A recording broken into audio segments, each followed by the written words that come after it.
Pinahol ng Animal Kingdom Foundation at ng resibo sa CIDG Dagupan ang reklamo tungkol sa isang karinderya na ang specialty Asocena. Ano to? Adobo? Adobong aso? Base sa impormasyon na nakuha, yun nga, may naluto na doon. May posibilidad na din na nasa gilid na din yung mga karne ng aso na kinatay. Isang entrapment operation ang agad nilang ikinasa para matigil ang iligal na kainan. Pagdating sa target area, unang bumaba ang mga taga-Animal Kingdom Foundation para masiguro na may lutong aso nga sa menu. May igado doon, sir. May igado. Saan ba yun? Doon din. Masusin na to, madam?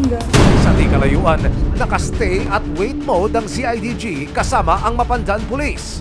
Ano bang sa picture? Yan. Yung papunta. Yung may dalang soft drinks. Oo siya. Yung naka-orange. Sa kainan, positibong nakabili ang mga operatiba ng adobo at igado na aso. At sa hudyat ng asset, attack!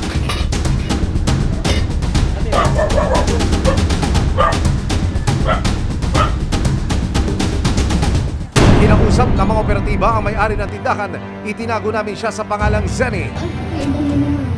Ano lang po ang igado. Igado na baboy po. Noong una, todo tanggi pa si Aling Zenny na nagluluto siya at nagbebenta ng aso. Aso ba sila na? Nalilito? Ang karning aso po. May karning aso. Ano po yung luto na? Adobo lang po.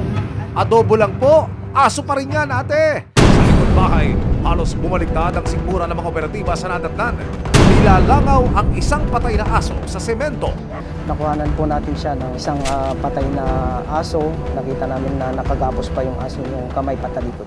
Depensa ni Zenny, bigla na lamang daw may nag-iwan sa kanya ng patay na aso noong umagang iyon. Iniwan lang, nagmamadali ako kasi sabi niya, may pupuntahan pa ako, may papagawa pa ako, sabi niya, sir.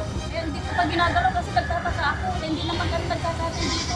Bigla na lang iniwan sa akin dito, kaya iniwan niya dito, sabi ko gano'n. Hindi ko lang iniwan, oh. Talaga lang ha? Sa freezer, nakakita rin ang mga operatiba ng mga karne ng aso. Wow! May stock! May nagdi-deliver po sa kanya ngayon, 2, 3 hanggang 5. Aso, araw-araw or every other day, depende po sa dami ng parokyano niya. So, dun, pag deliver po sa kanya, siya na yung nagpe-prepare sa kitchen niya. Siya na ang nagluluto. Isang aso rin na nakatali ang na-rescue ng AKF mula sa karinderya. Ayon kay Zenny. Aso kaya sir dito. Pero, nang tanungin ng mga operatiba, Sir, aso kaya sir.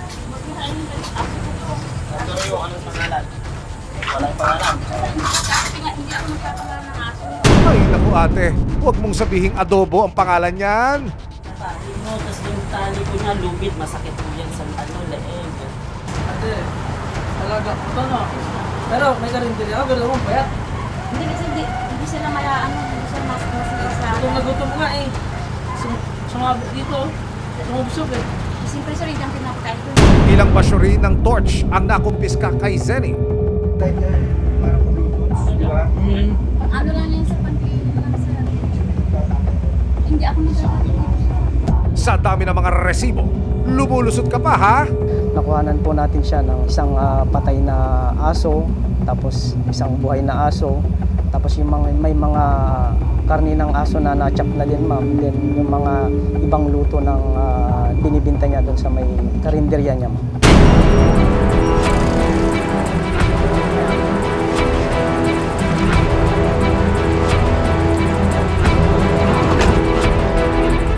Idiniretso sa tanggapan ng CIDG Dagupan si Zenny. Paliwanag ni Zenny, dahil sa hirap ng buhay kaya nagawa niyang magbenta ng karne ng aso.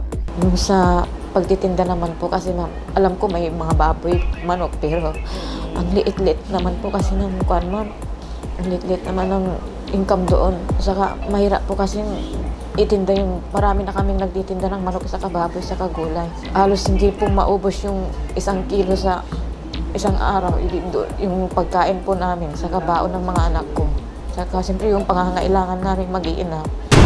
Sa investigasyon ng CIDG, lumalabas din na hindi ito ang unang beses na nahuli si Zenny. Bali sa record natin dito sa CIDG Dagupan, meron siyang record dito na case, same case po, since 2017. Aminado naman dito si Zenny. Nag-plea guilty po ako. Nag-bill po ako.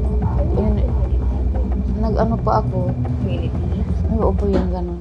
Ano pa man ang dahilan, malinaw na labag sa batas sa pagkatay at pagluluto ng karne ng aso ayon na rin sa Animal Welfare Act. Dahil dito, patong-patong na kaso ang muling kakaharapin ni Zenny.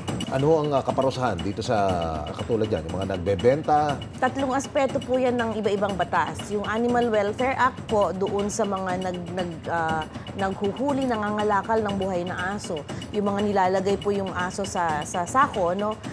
Cruelty to animals po ang tawag dito, kaya ang violation po na pwede niyang harapin ay violation of the Animal Welfare Act, RA 8485 as amended. At kung ito naman po ay binibenta na, no, na karne, pwede na rin po itong pumasok sa National Meat Inspection Service Code. May kaakibat ding peligro sa kalusugan ng pagkain ng aso. Ang pagkain po ng karne ng aso ay hindi po safe, hindi po ito food animals na tinatawag po natin. Napakarami pong risk involved health, no? Pati na po ang rabies contamination ay napakalaki na danger sa atin pong health. Nasa pangangalaga na ng AKF ang isang asong nailigtas. Sila po ay companion animals. Napangalagaan po natin dapat ang kanilang kapakanan. Ang sinumang mananakit, mangakatay at kakain sa kanila, posibleng matikman ang bangis ng batas.